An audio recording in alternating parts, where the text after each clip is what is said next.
So we're going to finish up the harmonic oscillator, which really, this was never about the harmonic oscillator, it's about creation and annihilation operators. And I forgot to mention this, I actually kicked myself for this. These are often called ladder operators. Again, one of the most overwhelmingly discussed things in the literature and in seminars. You will absolutely see these over and over again. And yet, I don't say that about every subject. I say about half the time I know I say that. But for this, absolutely, you will see these over and over again. So we're going to finish up that and then kind of blow out some time on something that's not terribly important. And then we're going to get into perturbation theory. But anyway, I don't think we're going to quite get there today. All right, so we've already discussed this ad nauseum, so I don't really want to spend too much time on this. If I was better at time management, I would have finished this up last class. But at the same time, maybe it's not such a bad thing to not do that, and of course review a little bit about what's what one last time, given the importance of this. Okay, so that's annihilation. I never keep straight which one's creation and annihilation. I don't memorize these. You wouldn't have to memorize them on an exam or anything, because that's stupid. Okay, so let's operate on. So recall that we were giving the harmonic oscillator states this label, and of course, which was kind of intuitive, that will be the quantum number, 0 for the ground state, 1 for the first excited state, yada, yada, yada. Okay, so with that said, what am I doing? Sorry to have erased my work there, because I wanted to insert the ground state. So notice I'm annihilating the ground state. So what the heck is up with that? The answer is, remember I spoke about this just briefly at the end of class the other day. So this of course better be 0.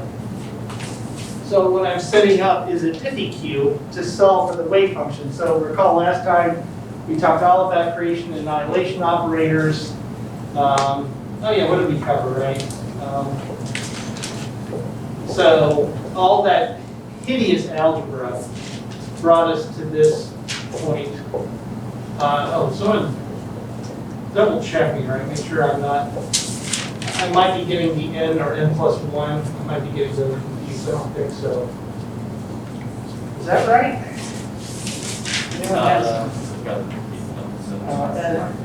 Does it describe this? No, that's correct. No, that's correct. That's correct. Yeah.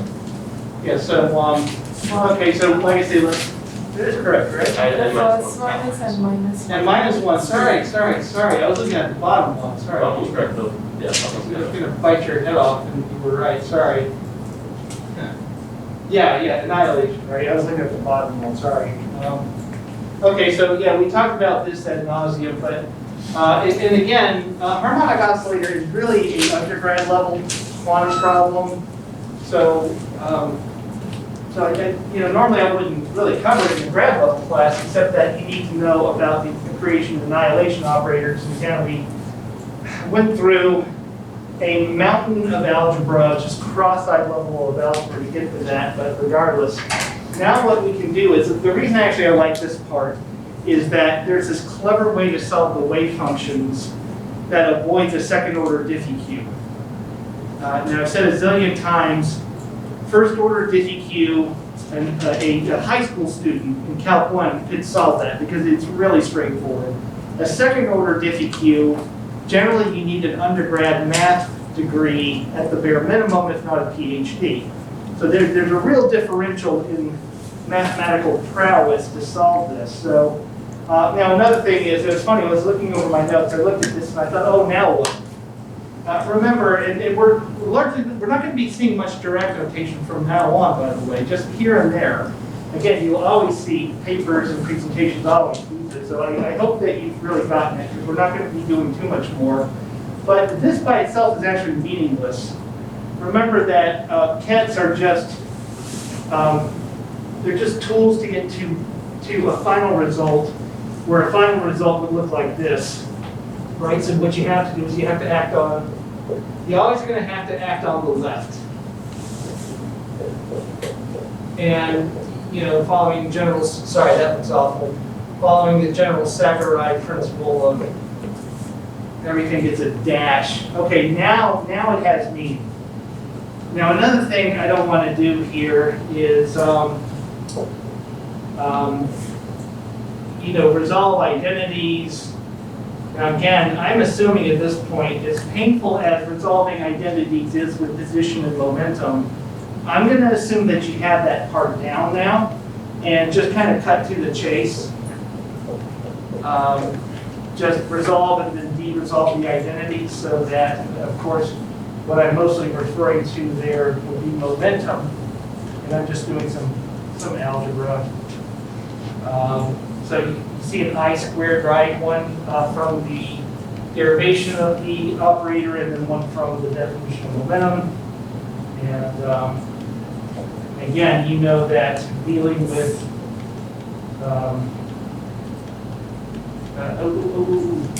sorry, there's a curly bracket there.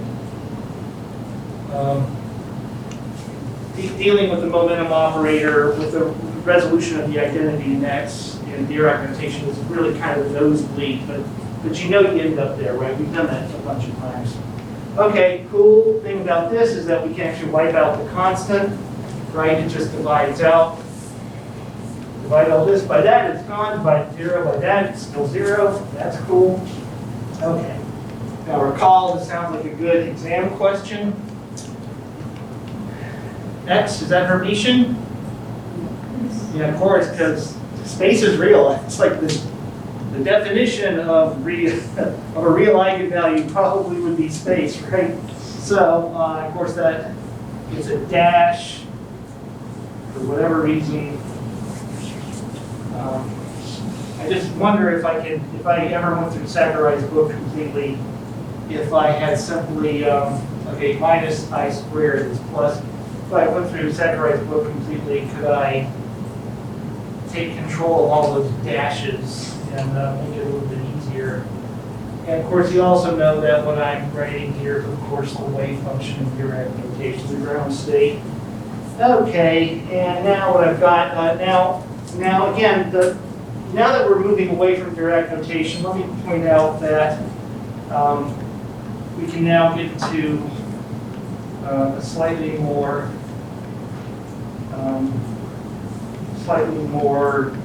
understandable, digestible representation that undergrads would understand, so we can all understand that. And there you go, and you got yourself a Diffie-Q. Fantastic! It's a first-order Diffie-Q, which is just unbelievably easy to solve. I'm not sure. I think I've seen it once. I'm not sure how you solve the Schrödinger equation just for the harmonic oscillator just on its own in its second order form. Remember, second order because of the momentum operator being a double derivative. I'm not sure mathematically how you solve that one, but I sure as heck know that I always know how to solve a first order Diffie-Q. And off the top of my head, of course, remember that to solve means to write the wave functions. There's a normalization constant, which again, I always check for that. It's one of the reasons I had you check for normalizations in your homework on Mathematica is because it's easy to screw up. So, oh God, how did I do this? I said f prime of x. No. How did I do this? Is it like x? Sorry. I'm doing this off the top. What the heck is wrong? It's like this, right?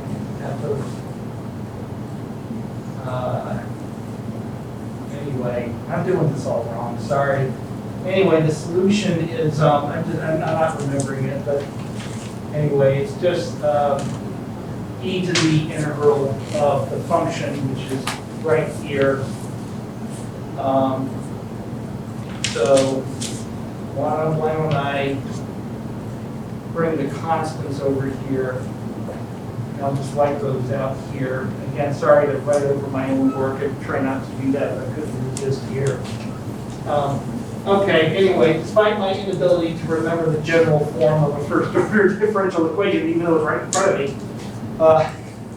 the solution, of course, is right here. And again, so I'm just going to integrate. Actually, I'm pretty sure it's minus the integral, and I'm saying that because I know that there's a minus sign, so that's easy.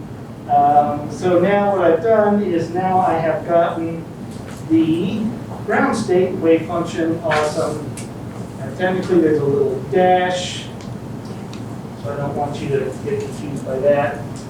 Okay, so again, awesome. If you, sorry, again, I hope you're not having trouble back there saying that normalization is solved the usual way, so let me just write that down for the heck that I did. After I was just dallying on about how important it is, so let me just write that down. So as usual, you can figure that out. Actually, I like how this is represented. You'll often see vibrational wave functions represented multiple ways, not necessarily with omega, but rather the spring constant. It's important to recognize. So one of the things that can kind of cause me trouble when I'm doing, going about my business is when sometimes solution to a problem, the harmonic oscillator potentials, parabolic potentials come up all the time, not just with bonds. And sometimes people don't mention that. They write the solution down. It's kind of up to you to recognize that it's actually a harmonic oscillator wave function. All right, anyway, I've rambled on enough about that. All right, the next thing that's kind of cool, another math trick to this that's so neat, I want you to see it. We can create the excited state. So that means the first excited state. And you can do that from the ground state. And if I knew what I was doing, I would hopefully write down. I would write down what a creation operator does. Remember, that's a transpose.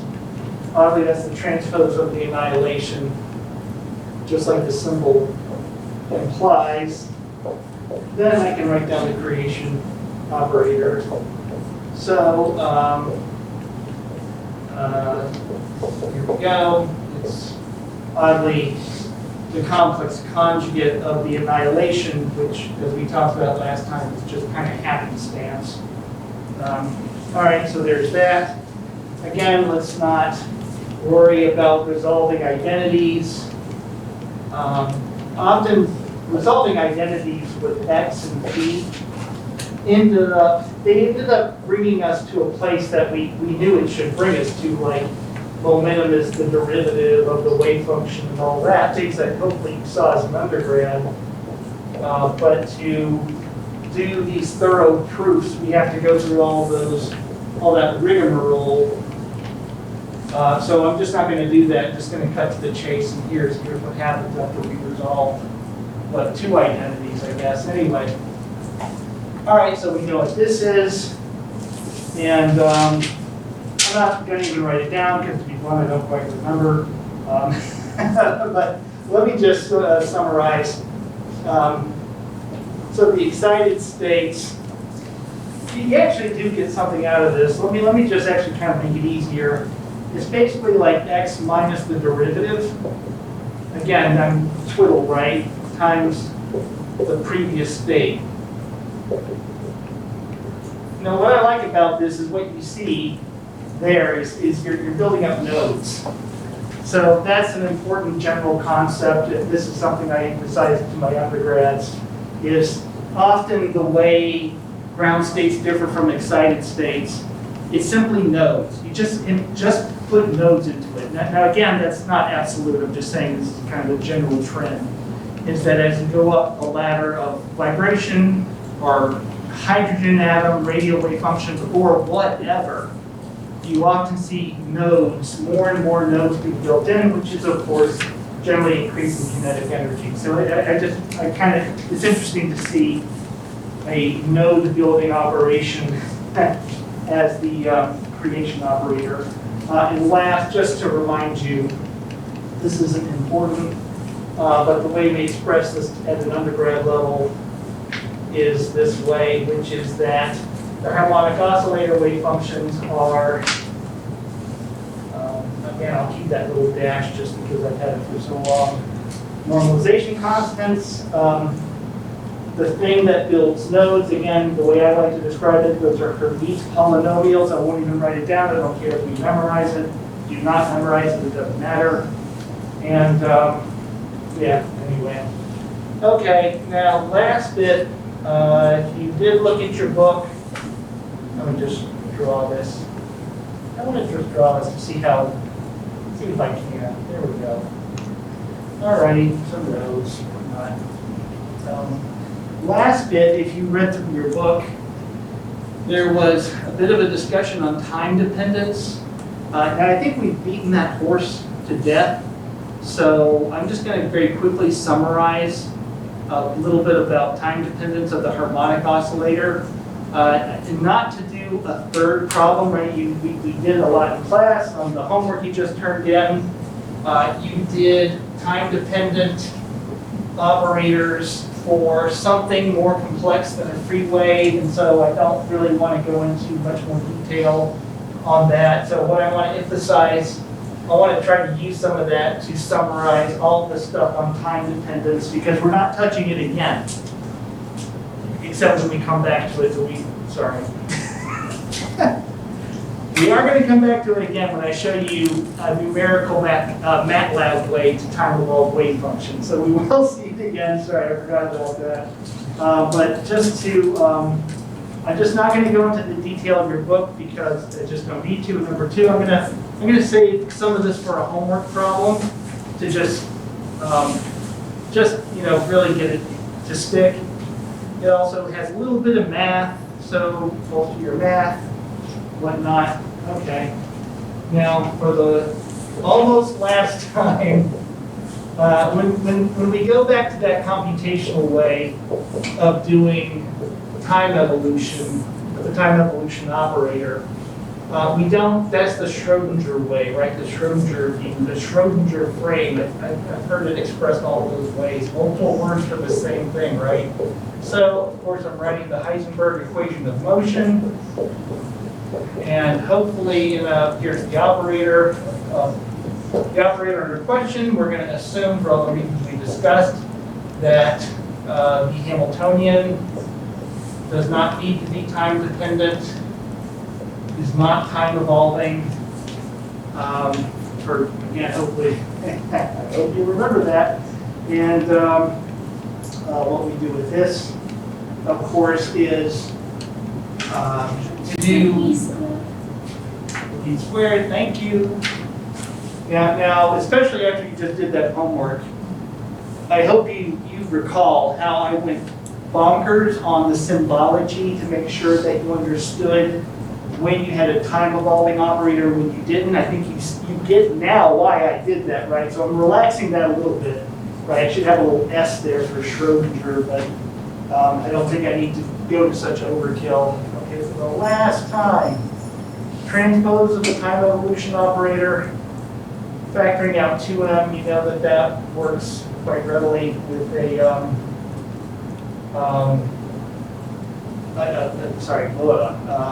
with the commutator, what I'm doing. Of course, I'm just going to go do two steps. You know that the commutator position will wipe out x cubed minus x cubed is 0. So we're just left with square things to find that out. And remember, I was saying the reason you got to be just crazily careful is because to get the commutator in a way that is that, we often know what these commutators are. You have to factor out the time evolving operators. So you can't forget. So what happens is you mess up the fact that the resulting momentum, this is what, the third time you've seen this? The resulting momentum operator is actually time evolving. All right, so position is always easy because potential energies are always position dependent. I can't imagine how a potential energy could be could be momentum dependent. Maybe a friction force would do that. I don't know what quantum friction would look like, so I don't think that's something I need to worry about. And look at how, see how I leveled that just right to run into my own equation? God, sorry, gotta wipe that out. But that one, again, that you've seen that, that's like the third time you've seen that. So, okay, now hopefully after having done that homework, you can see where you're gonna have some real fun here, right? You can see that, momentum is the hard one. Position pretty much always turns into just momentum over m. Solving the time evolving momentum is the hard one because potential energy can be pretty complex sometimes. So, now again, I'll have you do this on the homework, but I mean, it's almost, you should almost just be able to figure it out, right? Because you can factor out, you know that we're going to have an IH bar. We're going to have a minus IH bar because we're going to have momentum position instead of position momentum. So we're going to have a minus IH bar in the commutator. IH bar from the formula of the Heisenberg representation. The constants come out. And based on our discussion on Poisson brackets, or you can just work it out by brute force, guess what? You're going to have the derivative of position squared, which is 2 times position. Divided by 2. And of course, this is time evolving, so there you go. All right, again, at this point, I don't think I should even hopefully need to have actually done that in better detail. And again, I'm actually just covering this just to put a stake in the heart of all this stuff. And one reason I wanted to do that was having graded your homeworks. A lot of you did something that just threw me off a little bit. There was nothing wrong with it.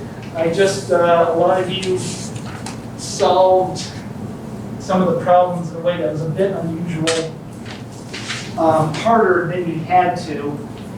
So let me point out that, again, for the zillionth time, so what bothered me a little bit about what you had done to resolve, to finish the problem, was that,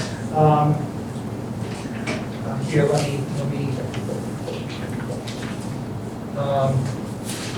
me start there, is that, okay, I'm solving this, but it depends on momentum, but the momentum depends on position, right? And again, from even earlier in class, I said, what do you do? And the answer is you take another derivative, because you already know what this is, so that's, let me make sure, yeah. Okay, people, you've been pretty good about catching me today. I'm scared. Oops. When I really mess up, I haven't actually messed up, I don't think I messed up too bad this semester, but when I really mess up, sometimes I'll digitally add. When I do this for undergrads, actually I'll add that square digitally. Anyway, okay, now I just want to point out that then, of course, you're in a DiffyQ, which I am more than okay with using a computer to solve, but what I'm going to do is have you revisit this because on your homework before this one, the one I just returned, I kind of blew it on one of the questions, giving you an initial condition that wasn't complete. I'll tell you a little bit more about that. So what I'm going to have you do is go from here to here on the homework, so I don't want to do all the bloody math. Again, it's also done in your book, so it'll be easy. But the reason I'm bringing this up is that some of you used a very different approach, which was fine, it worked. It's just that once you get here, and you have a second order, a very simple second order differential, it's not that hard, especially if you have some software. What some of you were doing was using the formula. You were time evolving the derivative of the position operator which is fine. A little difficult, but fine. Really want to do that. So you're using this formula. Cool, it worked. Just involved a couple more steps. So look, it just bothered me because, you know, like the first week in class I actually solved this, and I knew that I did that because it comes up so often. And some of you were doing this, so it's just a little concerned, you know, if, however you got that, maybe it's on the internet, whatever, it's fine. I just want to make sure you understood it, and you seem to, so it's fine. It's just that I want to point out that the way I did it is just way the heck easier, okay? Now, on your homework, when you go from here to here, this is a matter of initial conditions. It's not, I'm not giving you the answer right now, by the way. I just want to point out that the initial conditions make sense when time is 0, position is position. that better work out, and momentum is momentum. So, and again, that's because I kind of messed up that initial condition question on the homework. So I feel a little bad about that. What I had messed up on the homework, you all noted it on your homework. You were like, okay, if the position is 0 at time 0, then this constant is 0, the other one we don't know. What I had done wrong there was, when it comes to diffie-q to solution, you need initial conditions. That's what I'm trying to show you. And again, I'll reiterate that with the homework question. And the reason that is diffie-q's are an alternative to like integration, right? So I have a double derivative. If I integrate it twice, I should get to a solution. For weird reasons that doesn't quite work out, you use a completely different mathematical toolkit to solve second order differential equations. But in their heart, they're like integrals. Integrals have limits. So initial conditions in the land of diffie-q's is the same thing as limits in the land of integrals. And just like I showed you how a first order diffie-q has an integral solution, although I kind of butchered it. So what I had done wrong in that problem set was I gave you one initial condition, but I had to give you two, just like you need two limits on an indefinite integral. So anyway, that's what I messed up. So you'll go from here to here on your homework. All right. Anyway. That's really all I got on this. And next, anyone have any questions on this stuff? Because other than that, we're going to have a lecture again on MATLAB, doing time dependent with MATLAB, which will be, I think, a lot of fun and something I actually use to this day, so it'll be practical. Other than that, we're gone forever. We're all okay. Yeah, I know you're probably sick of it, especially after that homework and all that Mathematica. But again, having done that, it's fair to say that I can't imagine what could be thrown at you mathematically that you shouldn't be able to handle. So just remember that when fear sets in. If you ever read things that blow your head off mathematically, maybe you hear about something called a Green's function. What you're hearing about is a method of solving diffie-q's that is, I know about them. I don't know how to do those things. So anyway, other than PhD level mathematical Green's function or some other esoteric things, you should be able to handle anything that gets thrown at you at this point after that last homework. Okay, so we're down to 3 subjects in this class: perturbation theory, which we're going to cover next; variational, which actually I told you about once already. And then we're going to spend a fair amount of time, as much time as we have, on angular momentum, because it ends up being way more important than you think. And it has to do with multiplicity, singlets versus triplets, because especially as we get more into material science, as chemistry, physics, the world is realizing, material science, we better really start to understand this better than we have. Metals have high spin-orbit coupling, and to understand spin-orbit coupling, you have to have a good foundation in angular momentum. Ergo, we're going to spend a lot of time on angular momentum. It's not that I hate rotation. God, I hate that stuff. But actually, it's kind of like this. It starts out being kind of hard, but once you've done it a couple of times, it's not too difficult. So anyway, so that's the trajectory for the class. One thing, so this is a bit of an aside, and I see I've already been talking about the cat so much, I don't think I'm going to get a chance to finish it. But maybe that's a good thing. I'm going to talk about a two-level system, and this is going to be a substrate. I'm going to be able to solve a two-level system exactly. It's going to be two quantum systems interacting, and I can solve everything I need to. And that is going to be a substrate to understand perturbation theory. So that doesn't make sense right now, so I don't even know why I'm saying it. But it will next lecture when we start covering perturbation theory. Okay, so the idea is that I was even talking about metals, and so oddly I started out in PChem many years ago studying organometallics. And so let's think of a metal with its d orbital.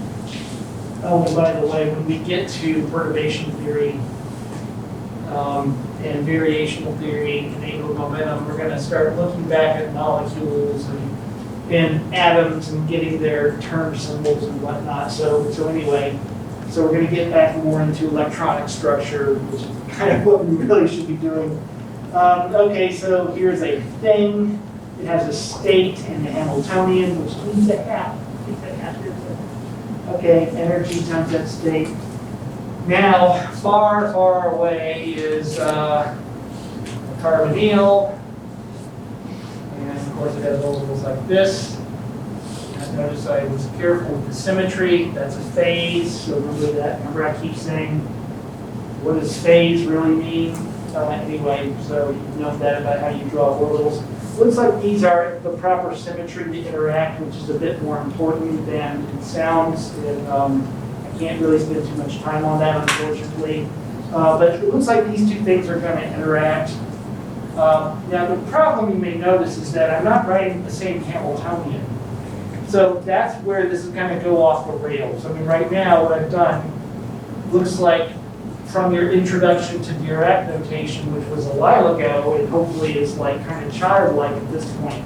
But what I've done different is I have written two different Hamiltonians. This is where you should be going, uh-oh, it's not the same. That's right, it's not the same. Okay. All right. All right, it starts out easy enough. Let's say that the total Hamiltonian is H1 plus H2. And if you are quite used to the fact I have lost in my own, there we are. So I got lost for a second. Okay, H1 plus H2. Okay, it's really awesome if this happens. And I'm going to use a matrix representation because we know I like that more than anything else in the world. Then again, God, it's so easy to do things with matrices. Okay, so that's the case. Now, and hopefully, we've done enough with matrices. You recognize that there's actually nothing to do here. You know the eigenvalues, because it's diagonal. I don't have to say that at this point. The eigenvalues are E1 and E2. And so the states are the states. So there they are, you can draw them. There's nothing to do here. However, we have to write that down. However, if interacting, okay, so now they're getting close together, and you notice I have the symmetry, so it's right. This would be a filled d orbital, that would be an empty pi type orbital, and so there's going to be an interaction. And so what does that mean? In that case, I'm not going to try to do anything there. I'm going to write this out in matrix form. Which again will be immediately, I'm writing coupling terms, right? I'm writing off diagonal terms. I noticed that I was careful with 1, 2, and 2, 1 because that's important. And there you go. Okay, so now off diagonal terms, and the matrix means those states are now speaking to each other. You may recall on your last test I tried to set you up with a matrix with 0 off-diagonal terms, and I wanted you to spit out that the states do not interact as a result with varying results. But anyway, okay. There's actually just one neat thing that I need to talk about here. You know, if this is Hermitian,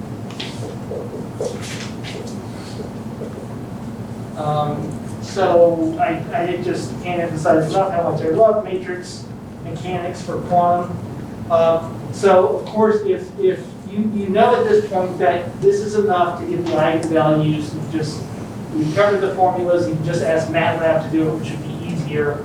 There's actually a little rule about that. It's kind of fascinating, actually. And again, you know, we can solve the eigenvalues of the 2x2. That's not too hard. But what it is, these have to be equal to each other's complex conjugate. Okay, that means if they're real, if this interaction parameter is real, then it's the same number. If it's imaginary, then one's minus the other. If that is not the case, the eigenvalues are imaginary, which is wrong.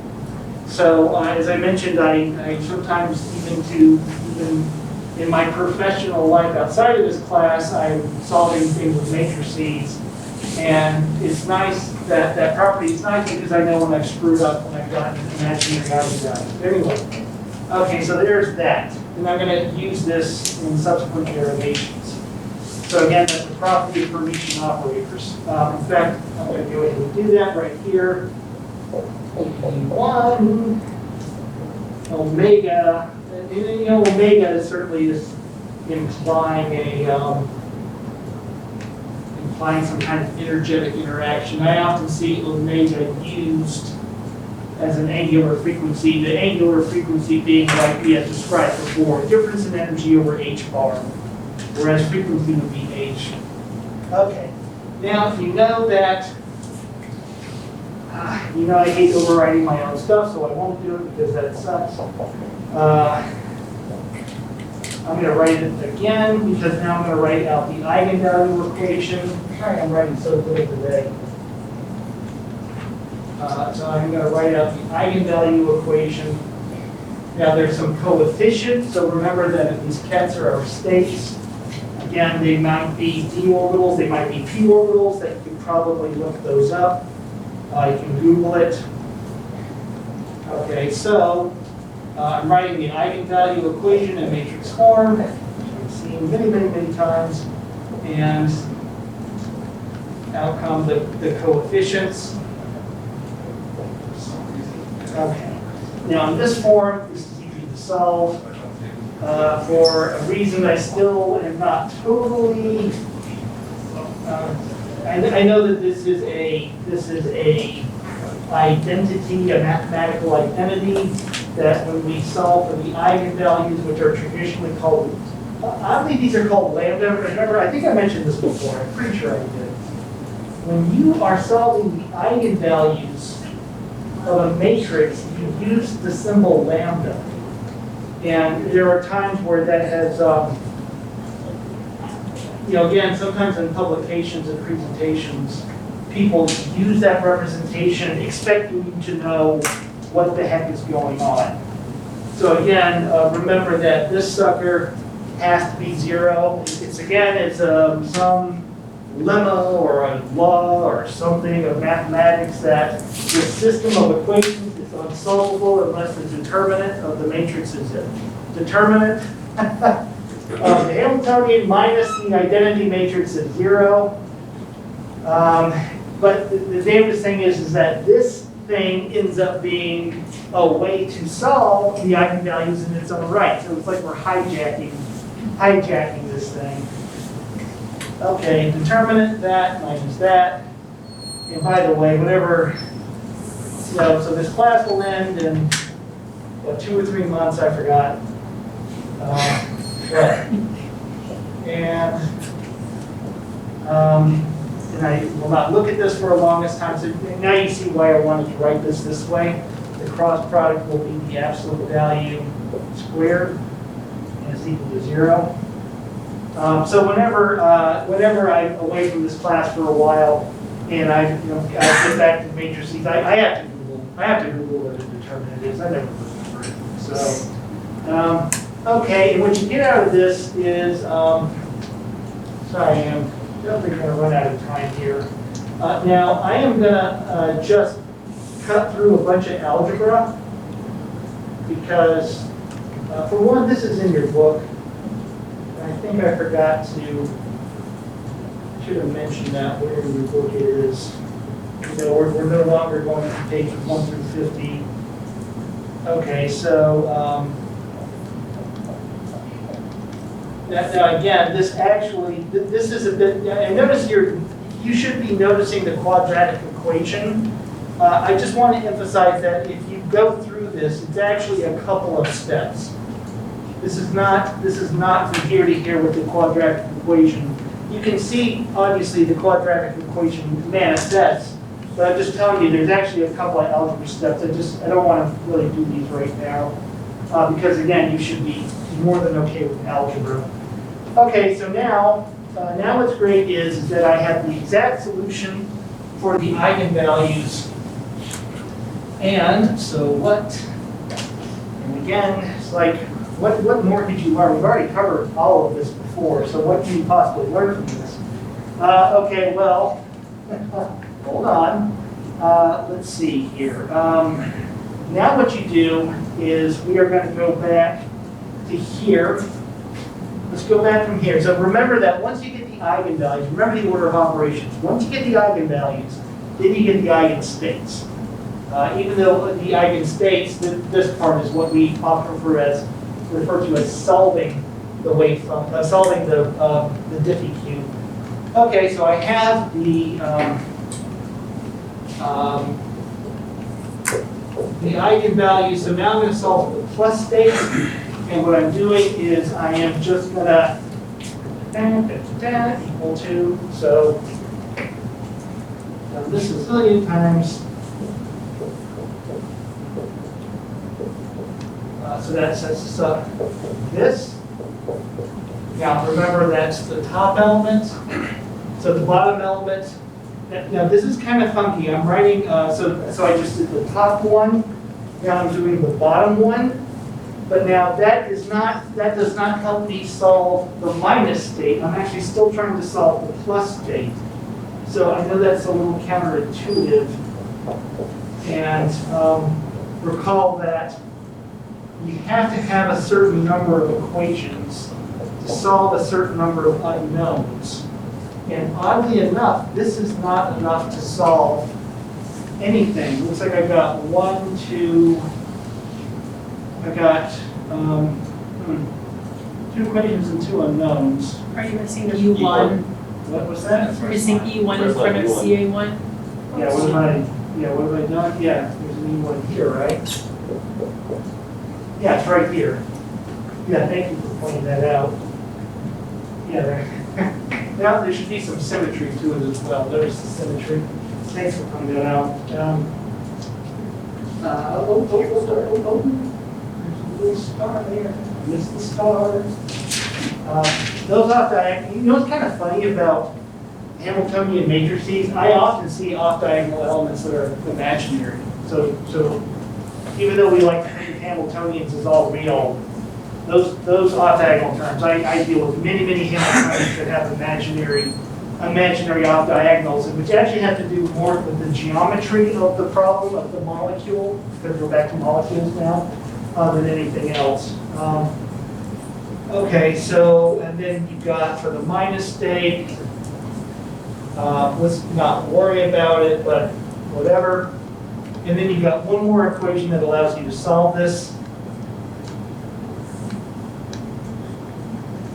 which is that it's normalized. That, so you need all of these. And again, you should be confident enough to do that, the minus state. Between all of this, you can solve absolutely everything. So that's the setup. And so I'm going to have to just paint a broad brush here. I'm just going to do one step and then cut to the end. Because again, this is the land of algebra. Let's see. so what I can do, I can do some simplification, and what this allows me to do is create a ratio. And what I'm going to do here, the purpose of this, by the way, is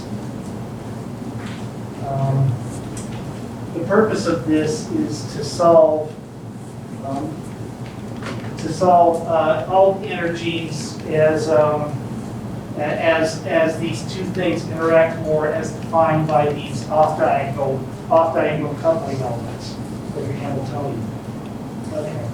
So what we get is from the first one, you can. I'm almost out of time. Okay, I will have to not finish it so that below. Let me just write this one down, and I will finish it next time because I can't just write down the answer at this point because it wouldn't make sense. So sorry about that. Again, time management has always been awful. And what I'm going to be able to do is basically define, where am I at? I'm going to be able to define this as a function of these, sorry, where am I at? Of all the energies.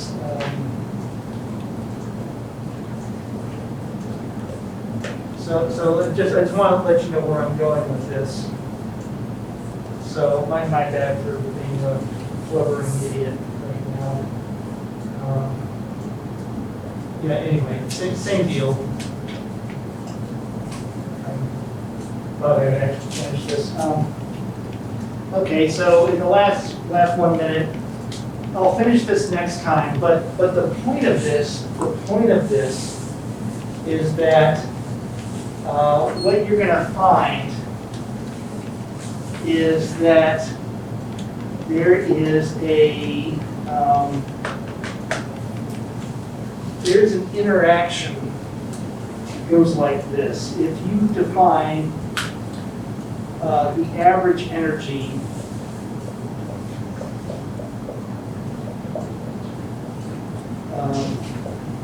on the x-axis, what you find is that you get this behavior. This is ultimately what I'm trying to get to. And I'll do this next time. So, if you plot these energies of the E plus, so that's the E plus and E minus state, as a function of the difference of the original states, we're going to get this, and I will finish this up next time. Right? The point of this is that when two objects interact and their energies are affecting each other, they don't cross. What they do is, and again, we'll see it next time. I'm sorry I didn't my bad time management, but we will cover it. What's happening is as these states come together, they change each other's energies. But what's fascinating about this, and really important for a whole bunch of reasons that I'll get to next time on Monday, is that the energies never actually cross paths. What they're doing is they're just mixing with each other. The states mix with each other in such a way that there's this what's called an avoided crossing. One of the most important principles in quantum mechanics is that two objects interacting, and they have to have the same symmetry. I mentioned that was important in the beginning. The quantum energy levels never actually cross, and that's just because of the way the two objects are mixing with each other in terms of their states. In which case, let's go back to molecules, molecular orbitals. And again, we'll actually prove that next time once we have an extra 5 minutes. And then I'll mention several different times examples of why this behavior is important. So, sorry about not